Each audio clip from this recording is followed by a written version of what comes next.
अपनी अखियों के तारे हो बाबा, तुम कितने अच्छे हो।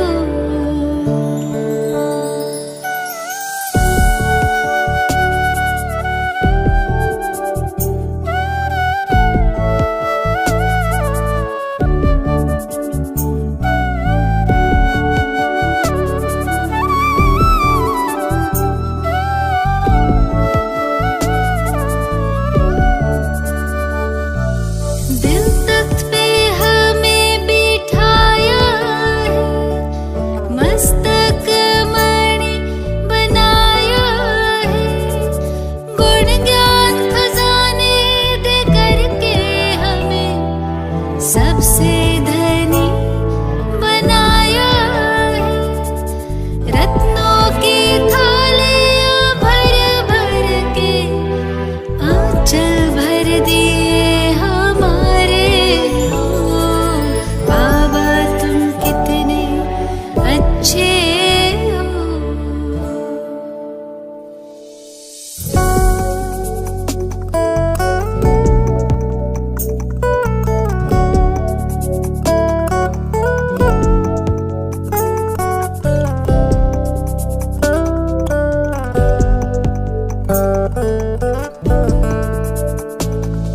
ख्यालों में ना ख्वाबों में था, यूं हमको मिल जाओगे तुम बनके हजारों याद हमारे मन में यूं मुस्काओगे। महफिल ये मयसर दिन होंगे, हर खुशियाँ हम पर वारे हो बाबा, तुम कितने अच्छे हो।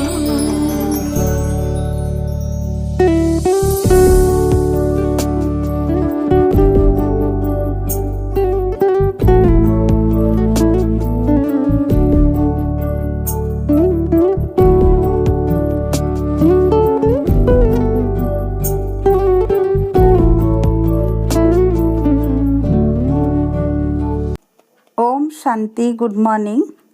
10 मार्च 2022 की प्रातः मुरली बाप दादा मधुबन। शिव भगवान उवाच, मीठे बच्चे, भगवान जिसे सारी दुनिया याद करती है वह तुम्हारे सम्मुख बैठा है। तुम ऐसे बाप से पूरा वर्षा ले लो, भूलो मत। प्रश्न, बाप की श्रीमत पर यथार्थ चलने की शक्ति किन बच्चों में रहती है? उत्तर, जो अपना सच्चा सच्चा पोता मेल बाप को सुनाकर हर कदम पर बाप से राय लेते हैं। बाप से राय ली तो उस पर चलने की शक्ति भी मिल जाती है। बाप बच्चों को श्रीमत देते हैं, बच्चे उस कमाई के पीछे यह कमाई मिस नहीं करो, क्योंकि वह पाई पैसे की सारी कमाई खत्म होने वाली है। हर बात में श्रीमत लेते बहुत खबरदार रहो, संभल कर चलना है, अपनी मत नहीं चलानी है। गीत। छोड़ भी दे आकाश सिंहासन, इस धरती पर आजारे। ओम शांति। अभी बच्चे सन्मुख बैठे हैं, किसके? बेहद के बाप और दादा के। यह बड़ी वंडरफुल चीज है। बेहद का बाप परम पिता परमात्मा और फिर बेहद का दादा प्रजापिता ब्रह्मा, दोनों सन्मुख बैठे हैं। किसके? बच्चों के। तो यह जैसे ईश्वरीय कुटुंब परिवार बैठा है और बेहद का बाप बैठ बच्चों को पढ़ा रहे हैं अथवा सहज राजयोग सिखला रहे हैं। यह बुद्धि में रहे तो खुशी का पारा भी चढ़े। गीत भी ऐसे कहते हैं कि बाबा आओ, इस समय बहुत दुख है, आह्वान करते रहते हैं और यहाँ तुम्हारे सम्मुख बैठे हैं। तुम जानते हो बेहद का बाप इस दादा द्वारा हमको पढ़ा रहे हैं। बच्चों में भी नंबरवार पुरुषार्थ अनुसार बुद्धि में निश्चय है। बारिस्टरी पढ़ते हैं तो जरूर निश्चय होगा ना, यह हमको बारिस्टरी पढ़ाते हैं। फलाना सर्जन हमको सर्जरी सिखला रहे हैं। यह ऐसी वंडरफुल चीज़ है कि अभी अभी कहते हैं हमको पक्का निश्चय है। बेहद का बाप निराकार हमको पढ़ाते हैं, राजयोग सिखलाते हैं। अभी अभी कहाँ बाहर दूर गए तो निश्चय टूट पड़ता। वंडर है ना। भगवान जिसको सारी दुनिया याद करती, वही बच्चों के सन्मुख बैठ कहते हैं, बच्चे अब अच्छी रीति बाप से वर्षा लेने का पुरुषार्थ करो। समझते भी हैं, फिर सेकंड में भूल जाते हैं। तुम बेहद के बाप के सन्मुख बैठे हो और श्रीमत पर चलना होता है कदम कदम पर, लेकिन चलेंगे वही जिनका सारा समाचार बाप को मालूम होगा। बच्चों की रहनी करनी आदि का पूरा समाचार बाप के पास आना चाहिए, तो बाप को भी मालूम पड़े और उसी रीति फिर समय प्रति समय राय देते रहे। कदम कदम पर श्रीमत लेनी पड़े। यह है गॉड फादरली यूनिवर्सिटी। इसमें अच्छी रीति पढ़ना है। ऐसे नहीं आज पढ़ा फिर कब कोई काम पड़ा तो पढ़ाई मिस कर दी। वह सब काम है पाई पैसे के। इस दुनिया में मनुष्य जो भी कमाई करते हैं वह कोई रहने वाले नहीं है, सब खत्म हो जाने वाली है। बाप कमाते हैं बच्चों के लिए, समझते हैं पुत्र पुत्रे पर पुत्रे खाते रहेंगे। फिर बच्चा जब बाप बनेंगे तो वह अपने बच्चों के लिए कोशिश करेंगे। अब तो बिना सामने खड़ा है, तो बाप को जब बच्चों के पुतामेल का मालूम पड़े तब तो मत दे। कदम कदम पर पूछना पड़ता है। ऐसे नहीं कोई विकर्म हो जाए। यह है बेहद का घर। बाप ऐसे बैठ समझाते हैं जैसे हूबहू हद के घर में लौकिक बाप बच्चों को समझाते हैं। सब बच्चे जानते हैं हम ब्राह्मण हैं। कोई से पूछो भगवान तुम्हारा क्या लगता है, तो कहेंगे वो तो सबका बाप है। फिर पूछो वो कहाँ रहते हैं, तो कह देंगे सर्वव्यापी है। बेहद के बाप को नहीं जानते। तुम बच्चे अभी बाप को यथार्थ रीति जानते हो, तो तुम्हें दैवी मत पर चलना है। बाप आए हैं देवी देवता बनाने के लिए। कदम कदम श्रीमत पर चलना पड़े। पंडे लोग यात्रा पर ले जाते हैं तो खबरदार करते रहते हैं, कहते हैं संभल कर चलो। ऐसे भी बहुत हैं जो तीर्थों आदि को नहीं मानते हैं। तीर्थ माना भक्ति, तीर्थ को न माना गोया भक्ति को नहीं माना। भक्ति मार्ग आधा कल्प चलता है। भगवान की खोज करते रहते हैं, बहुत भावना रखते हैं, शिव के आगे बहुत जाते हैं, समझते हैं भगवान का दीदार हो जाए। यह है भावना। फिर साक्षात्कार हो जाता है तो बहुत खुश हो जाते हैं, समझते हमको भगवान मिल गया, कृष्ण मिल गया, हनुमान मिल गया, बस अब तो हमारी मुक्ति हो गई। परंतु मुक्ति तो कोई की होती नहीं। अब बाप अच्छी रीति बैठ समझाते हैं, मीठे बच्चे अब एक तो सबको बाप का परिचय दो। इस समय सब निधनक हैं, तुम भी निधनक थे। अब बाप द्वारा तुम सब कुछ समझते जाते हो। कहते हैं ना हम नीच पापी हैं। भले ऐसा नीच किसने बनाया, किसी को भी मालूम नहीं है। कोई भी अपने को मूर्ख नहीं समझते हैं। यह ड्रामा अनादि बना हुआ है। सबको नीचे जाना ही है, भ्रष्टाचारी बनना ही है। तो यह ख्याल करना चाहिए कि हम भगवान की फैमिली हैं। भगवान हमारा बाप है तो जरूर हम विश्व के मालिक होने चाहिए। फिर हमारी ऐसी दुर्गति क्यों हुई है? यह किसी की भी बुद्धि नहीं चलती है। एक तरफ कहते हैं परमात्मा सर्वव्यापी है, दूसरी तरफ कहते हैं शांति कैसे स्थापन हो। मूंछ पड़े हैं, कॉन्फ्रेंस करते रहते हैं, समझाने से भी समझते नहीं है। उन्हों को समझना है अंत में। तुम बच्चों को योग में रहकर कर्मातीत बनना है। तुम ही संपूर्ण निर्विकारी थे, फिर बनना है। बाकी जो इतने धर्म है वो सतयुग में नहीं होंगे। जो सतयुग में थे वही बहुत समय से अलग हुए हैं। उनके लिए ही कहा जाता है सिकिलद्धे। आत्मा परमात्मा अलग रहे बहुकाल।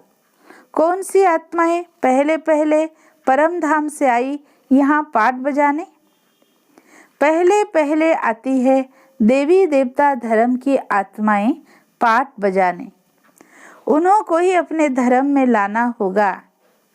बाप कहते हैं उनके लिए ही आना पड़ता है।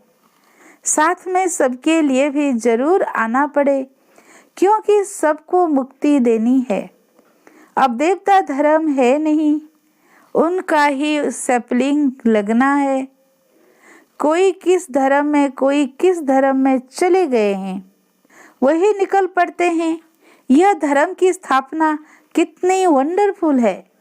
तब तो कहते हैं हे प्रभु तेरी श्रीमत गति सदगति की बड़ी वंडरफुल है, जो कोई भी समझ न सके। देवी देवता धर्म की स्थापना कैसे होती है? इतना समय जो पतित देह अभिमान में पड़े हैं उनके लिए फिर देही अभिमानी बनना, इसमें मेहनत लगती है। घड़ी घड़ी भूल जाते हैं। बाबा कहते हैं उठते बैठते मुझे याद करो। विकर्मों का बोझा तुम्हारे ऊपर बहुत है। सुख भी तुमने बहुत देखा है, दुख भी तुमने बहुत देखा है। अब फिर दुख से तुमको सुख में ले जा रहा हूँ, तो श्रीमत पर चलना पड़े। और फिर औरों को भी याद दिलाते हैं। सृष्टि चक्र का राज समझाना बड़ा सहज है। उनको ही त्रिकालदर्शी कहा जाता है। बाबा ने समझाया है, बोलो भगवान के तुम बच्चे तो हो ना। भगवान है स्वर्ग का रचयिता, तो भगवान से जरूर स्वर्ग का वर्षा मिलना चाहिए। यह बात तुम ही जानते हो और तुम ही पूछ सकते हो। कहते हैं ईश्वर ने पैदा किया तो तुम ईश्वर के वारिस होने चाहिए। ईश्वर बाप स्वर्ग का रचयिता, फिर तुम नरक में क्यों पड़े हो? यह तो तुम जानते हो हम पहले स्वर्ग में थे। रावण ने हमको नरक में ढकेला है। रावण क्या चीज है यह भी कोई नहीं जानते। तुम याद दिला सकते हो, भारत ही प्राचीन स्वर्ग था और भारतवासी स्वर्ग के मालिक थे। अब ही भारत नरक बना है। यह खेल बना हुआ है। राम राज्य और रावण राज्य आधा आधा है, यही खेल है। फिर उनके बीच में क्या होता है वो भी डिटेल बैठ समझाते हैं। कोई कोई बच्चे निश्चय बुद्धि हैं जो समझते हैं हम बाप के सामने बैठे हैं। बाबा त्रिनेत्री त्रिकालदर्शी हैं, त्रिमूर्ति हैं। ब्रह्मा विष्णु शंकर का भी रचयिता है। त्रिमूर्ति शिव के बदले त्रिमूर्ति ब्रह्मा का नाम रख दिया है। अब त्रिमूर्ति का रचयिता ब्रह्मा कैसे हो सकता? गाते भी हैं ब्रह्मा द्वारा स्थापना, विष्णु द्वारा पालना, शंकर द्वारा विनाश। तो रचयिता जरूर कोई दूसरा होगा। इतनी छोटी बात को भी कोई समझते नहीं है। शिव बाबा ब्रह्मा द्वारा स्वर्ग का वर्षा देंगे और क्या देंगे? विष्णुपुरी कौन स्थापन करते हैं? बाप विष्णुपुरी अर्थात लक्ष्मी नारायण का राज्य स्थापन कर रहे हैं। यह भी किसी को मालूम नहीं है। विष्णु का अलग चित्र बनाए, उनको नर नारायण कहते हैं, और लक्ष्मी नारायण का फिर अलग अलग बना दिया है। चित्र कैसे वंडरफुल बना हुआ है। तुम बच्चों को प्रदर्शनी में समझाना होता है। प्रदर्शनी हो और बच्चे अपने ही धंधे में लगे रहे तो थोड़े ही समझेंगे इसने बाबा को पहचाना है। बाप समझ जाते हैं यह खुद ही पूरा समझा हुआ नहीं है, तब तो सर्विस पर नहीं भागते हैं, नहीं तो झट सर्विस पर भागना चाहिए। अंधों की लाठी न बने तो गोया खुद ही अंधे हैं, बाबा को जानते नहीं। किसको कहना थोड़ी होता है कि तुम सर्विस पर जाओ, आप पे ही आना चाहिए, बाबा हम सर्विस पर जा सकते हैं, आप परमिशन दो। बाबा जानते हैं कौन कौन सर्विस कर सकते हैं। ऐसा कोई लिखता नहीं है कि बाबा हम रेडी हैं। मनुष्य को कौड़ी से हीरे जैसा बनाना है।